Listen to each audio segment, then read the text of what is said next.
Podcast Colégio Santo Antônio. Olá pessoal, tudo bem? Estamos aqui mais uma vez para comentarmos com vocês um pouco desta guerra entre Rússia e Ucrânia. Da última vez nós comentamos um pouco sobre isso, o processo histórico, né, da Ucrânia fazendo parte da antiga União Soviética, o processo da separação da União Soviética também nos anos 90. E agora um pouco mais de 30 dias que se passaram do início do conflito, podemos dizer que algumas coisas já estão bem claras, né?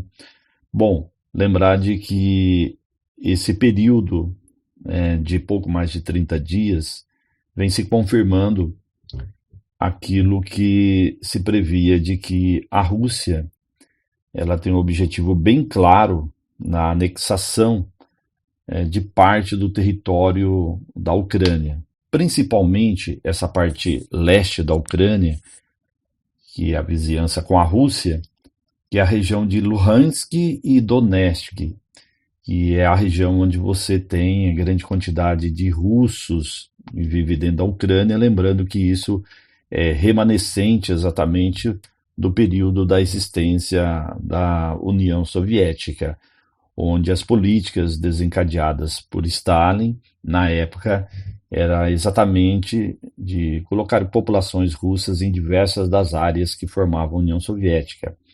E esses rebeldes, digamos assim, que são russos, têm o grande apoio da Rússia, então a pretensão fica bem clara, né, da Rússia exatamente sobre essa região. Também esse avanço da Rússia sobre a Ucrânia tem muito a ver também com a questão da expansão da OTAN e da União Europeia para o território do leste europeu. Lembrando que a OTAN é aquele organismo militar que basicamente tinha, durante o período da Guerra Fria, um grande objetivo de combater os países socialistas ou o movimento socialista do leste europeu. Com o fim da União Soviética, as pretensões da OTAN mudam, os objetivos são mais para periferia da Europa, norte africano, região do Oriente Médio, expandindo essa aliança militar, mas permitindo assim também o avanço do modelo capitalista americano e europeu para essas regiões. E evidentemente que a União Europeia faz parte desse conjunto, né, do avanço da OTAN, tá, o avanço também da União Europeia. E foi isto um pouco que a Rússia desencadeou esse movimento contrário, porque praticamente a Ucrânia é um dos últimos territórios que lá no passado pertencia à União Soviética e hoje já dominada pelos europeus. Então a Ucrânia seria o próximo passo, assim a Rússia ficaria bem isolada nessa região. Lembrar que em 2014 a Rússia já havia anexado ali na região do Mar Negro a península da Crimeia.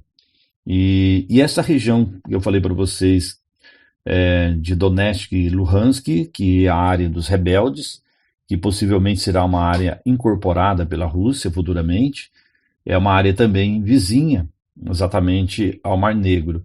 E isso vai ampliar exatamente a participação da Rússia nessa região. Bom, a Rússia vem sofrendo nesse período dessa guerra aí também uma certa reação internacional, que basicamente os primeiros movimentos foram de sanções. Lembrar de que uma das sanções impostas pelo sistema capitalista foi o sistema da SWIFT, né, que é exatamente os pagamentos bancários de empresas e de governos. Basicamente é um sistema internacional e a Rússia foi banida, o que vai dificultar, evidentemente, a situação da Rússia dentro do mercado internacional, tanto para pagar quanto para receber.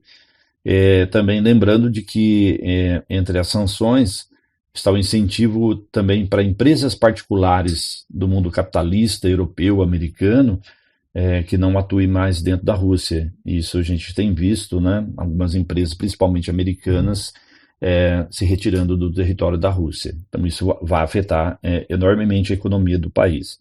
Apesar de se dizer que a Rússia é um país que se preparou bem para essa guerra, mas isso tem limites, né? Basicamente também, Vamos lembrar de que a Rússia é um país no mercado internacional muito atuante na questão dos commodities. E aí vale a pena destacar que parte é carvão mineral, mas grande parte mesmo é petróleo e gás natural, que são os consumidores, são os países europeus, principalmente a Alemanha. E aí também está se criando, né, alternativas, principalmente por parte dos países europeus, com o auxílio dos Estados Unidos, alternativas para não se consumisse produtos da Rússia, o que vai colocando a Rússia também numa situação de isolamento. Então é uma situação bastante complicada. Obviamente que, passado um pouco mais de 30 dias da guerra, algumas situações já estão na mesa para negociações, tá certo? É, por exemplo, no caso, nós sabemos de que o movimento migratório, que é uma questão importante, principalmente na atualidade para a geografia, que o movimento migratório de ucranianos para principalmente a Polônia aumentou consideravelmente desde o início da guerra. Hoje já se fala, um pouco mais de 30 dias pós-guerra, de cerca de 2 milhões de ucranianos que entraram principalmente pela Polônia, mas outros países europeus também. Então isso é uma situação bastante preocupante, né? Porque a Europa já vem de um período de 2014 com alguns problemas, né, muito semelhantes, né, de que foram levas de imigrantes ali do Oriente Médio e principalmente da região do Afeganistão e da região da Síria. Então, mais um problema a ser enfrentado. Nas negociações atuais, na mesa, se coloca muito a questão, por exemplo, da Ucrânia. A Rússia, né, para encerrar o conflito, pede muito para a Ucrânia ser um país neutro, que é justamente a neutralidade vem em cima daquilo que nós comentamos, que é exatamente a questão de você ter aí uma Ucrânia não aderindo à OTAN e não aderindo também à União Europeia. Também uma outra coisa que a Rússia impõe é um desarmamento da Ucrânia, tá bem? E também uma outra questão que é um processo que existe do governo Putin, né, em relação a várias outras regiões, não somente a Ucrânia, mas é o processo exatamente chamado de russificação, que é exatamente tentar colocar o russo como língua em diversas regiões na fronteira, e principalmente nessa região que ela pretende anexar. Ao pedido seria que a Ucrânia, digamos assim, não impedisse essa população de falar o idioma russo. Uma outra questão aí fala sobre a desnazificação, né, que é um processo que está ocorrendo muito no leste europeu, que são bandeiras, né, nazistas, tentar exatamente, evidentemente, né, coibir esse tipo de prática. Sabemos que a Rússia, ela também, nesse processo da guerra em relação à Europa, tem uma série de vínculos com outros países, econômico-comercial, existem muitas empresas russas atuando na Europa, empresas russas, por exemplo, atuando em áreas esportivas dentro da Europa, e isso também é um motivo para, digamos assim, acertos, digamos, de cessar essa guerra logo logo, né? E, inclusive, grande parte desses russos, que são os bilionários russos, é uma história bastante interessante, bem longa, mas só para colocá-los a par, esses bilionários eles são remanescentes lá do período da extinção da União Soviética, quando, por exemplo, a União Soviética deixa de existir, sai do socialismo e vem para o capitalismo. Há um processo muito de privatização, porque era um país totalmente controlado pelo Estado, né?